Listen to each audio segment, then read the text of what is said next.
ஒரு மாசத்துல நீங்க ஜென்சி ஆகணுமா? இப்ப பாருங்க. ப்ரோ, தமிழக வெற்றி கழகத்துடைய முதலமைச்சர் ப்ரோ பாருங்கள் ப்ரோ. அங்கிள் அங்கிள் சொல்லுங்க ப்ரோ. ஜோசப் விஜய் ப்ரோ சொல்லுங்க ப்ரோ. ப்ரோ அதன் பிறகு இப்ப கேடு கட்டவர் அவங்களால ஏத்துக்க முடியலங்க. அதான் சிஎம்லாம் இல்ல எவனையும் பார்க்க முடியல. முதல்ல ஒரே நிமிஷம், எந்த அமைச்சரை ஏத்துக்க முடியலங்க. யாருமே அமைச்சர் இல்லைங்க. பின்னாடி வரலாம் மனுஷனாங்க. அவன் முகத்தை பார்த்தால ரவுடி மாதிரி இருக்காங்கல்ல. ப்ரோ ஒன்று சொல்லட்டுமா ப்ரோ? உனக்கு ஏற்றுக்க முடியலன்னு நீ என்ன பண்ணுறான்னா பஸ்ஸை கிஸ்ஸை பிடிச்சி வேறு மாநிலத்துக்கு போயிரு, இல்லைனா வேறு ஊருக்கு போயிரு. இப்போ இங்கே அவர் தான் சிஎம், சரிங்களா? நீ ஏற்றுக்காமல் போகிறாங்க அதெல்லாம் கிடையாது. தமிழ்நாட்டு சிஎம் அடி கூகுளில் அடி ப்ரோ, தற்கொலை பயில அப்படின்னு சொல்கிறதுக்கு மனசு வரும் உங்களுக்கு. அப்படியே சொல்லாதீங்க, சரிங்களா? ஆனால் நீ கூகுள் அடித்து தமிழ்நாடு சீஃப் மினிஸ்டர் அடி எம்கே ஸ்டாலின் வரும்னு வராது. அது என்னது ஜோசப் விஜய் அப்படின்னு சொல்லிட்டு வரும், சரிங்களா? நல்லா அடித்து பாருங்கள் ப்ரோ. நீ ஏற்றுக்காமல் போகிறா அதெல்லாம் எங்களுக்கு கவலை இல்லை. ஆனால் நீ கதறது எங்களுக்கு நல்லா இருக்குது. அதே மாதிரி ப்ரோ முடிச்சுட்டு போனீங்கன்னா ஒரு 200 கொடுப்பாங்க, கொடுத்துட்டு வாங்கிட்டு போங்க ப்ரோ. எனக்கு தெரிஞ்சு 200 இப்போ இருக்க காலகட்டத்துக்கு பத்தாது ப்ரோ. அதை வச்சு என்ன பண்ண முடியும்? பஸ்ஸுக்கு ஆகுமா? கொஞ்சம் கூட கேட்டு கொஞ்சம் கொடுத்தீங்கன்னா இன்னும் கொஞ்சம் கதருவாங்களா?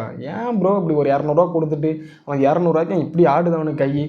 என்ன நீ ஆட்டினாலும் என்ன நீ வாய்க்கிலேயே பேசினாலும் கடைசி வரைக்கும் ஒப்பாரி தான் வைக்க முடியுமா தவிர வேறு எதுவுமே உங்களால் பண்ண முடியாது.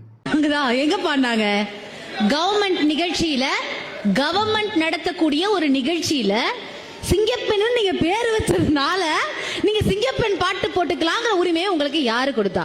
அது எந்த அளவுக்கு ஒரு சரியான பிஹேவியர்? எல்லாத்தையும் சினிமா மயமாக்குகிறதா இந்த அரசு அப்படிங்கிறது முதல் கேள்வி. அக்கா அழகா பேசுறாங்கல்ல? ஆமா அழகா தான் பேசுறாங்க. சிங்கப்பெண்ணுன்னு சொல்லிட்டு பேர் வச்சதுனால சிங்கப்பெண் பாட்டு போடலாமான்னு கேட்டாங்க. அண்ணன் ஸ்டாலின் அவர்கள் ஒரு கோட் ஷூட் போட்டு ஆள போகிறான் தமிழன்னு சொல்லிட்டு படிச்சுட்டு வந்தார். அது எங்கேருந்து வந்தார்? எதுக்கு பாட்டு போட்டீங்க சொல்லுங்கக்கா. வாய்க்கிலேயே பேசுகிறீங்களாக்கா? கிளியே பேசுகிறீங்களாக்கா? இதுக்கெல்லாம் பதில் எங்கக்கா வருது? கொஞ்சமாவது நம்மளோட தட்டில் என்ன இருக்குன்னு பார்க்குறீங்களா? அதெல்லாம் கிடையவே கிடையாது. வாயில் வந்ததெல்லாம் அடிச்சு விடு. பின்னாடி என்ன இருக்குது, நம்ம பின்னாடி என்ன பண்ணியிருக்கோம் அதெல்லாம் பார்க்குறதே கிடையாது. பேசுகிறீங்க, சினிமா பாட்டை போட்டான் அதை போட்டான் இதை போட்டான்னு பேசிகிட்டு இருக்கிறீங்க. கலைஞர் மகளிர் உதவி தொகை வாங்குறியா? சொல்லு. 1000 ரூபாய் மாசம் கொடுத்துருக்காங்க. இப்ப மொத்தமா 5000 ரூபாய் கொடுத்துருக்காங்க. பிள்ளைகளுக்கு ரொம்ப கொடுத்ததுனால ரொம்ப. யாருமா? மாமியார் முதியோர் உதவி தொகை வாங்குறியா? எப்படி? 1200 ரூபாய் கொடுத்தாங்க. இப்ப 2000 சேர்த்து 3200 ரூபாய் கொடுத்தாங்க. அப்படியா? அதனால புள்ளிய உதவி செய்யறதும் கலைஞர். அதாவது அவன் சொல்லிட்டு இருக்கிறான், ரீல்ஸை போட்டு ஓட்டு வாங்கிட்டாங்க, அதை போட்டு ஓட்டு வாங்கிட்டாங்க, திரைக்க வரிச்சு அது கவரிச்சு இது கவரிச்சின்னு சொல்லிட்டு இருக்காங்க. இவனு பெரியார் கொள்கை, பகுத்தறிவு, சுயமரியாதை, சுய ஒழுக்கம், மயிறு மண்ணாங்கட்டின்னு சொல்லுவானுங்க. பார்த்தீங்கன்னா இங்கே பார்த்துருப்பீங்கன்னு வச்சுங்க, கருப்பன் உருவத்தில் 200 ஊப்பீஸ் இல்லைனா கொத்தூஸ் எப்படினாலும் சொல்லலாம். சாமி பேரை சொல்லிக்கிட்டு சாமியை வச்சு இங்கே ஒரு சில பேர் சாமிக்காக இங்கே பயப்படுறவங்க நிறைய பேர் இருப்பாங்க. இதில் வேறு ஒரு சாமி கெட்டப்பை போட்டு உட்காந்துட்டு ஆடிட்டு மகளிர் தொகை வாங்கினியா, அதை வாங்கினியா, இதை வாங்கினியா, ஸ்டாலின் அதை பண்ணார் இதை பண்ணாருன்னு சொல்லிட்டு உட்காந்து பேசிட்டு இருக்காரு. இது சாமியே கிடையாது. தட்டில் வர நீங்கள் சத்தியம் பண்ணி காசை வச்சு கொடுத்துருவீங்கன்னு நினைக்கிறேன். கொடுத்தோன்னா ஐயோ சாமி வந்துருச்சு அதனால் என்ன பண்ணுறது, நம்ம ஓட்டை குத்திடுவோம், இப்படி தான் நீங்கள் ஓட்டு வாங்கிட்டு இருந்திருக்கீங்க. காலங்காலமாக இப்படி தான் வாங்கிட்டு இருந்தீங்க. நீங்கள்லாம் இந்த எப்படி சொல்கிறதுனா அரசியலுக்காக என்னன்னாலும் பண்ணுற துணிச்சல் மிக்கவங்க நீங்கள். துணிச்சல் சொன்னோன்னா ஐயோ அவ்வளோ பெரிய ஆளுகள்லாம் நினைக்காதீங்க, அப்படிலாம் கிடையாது.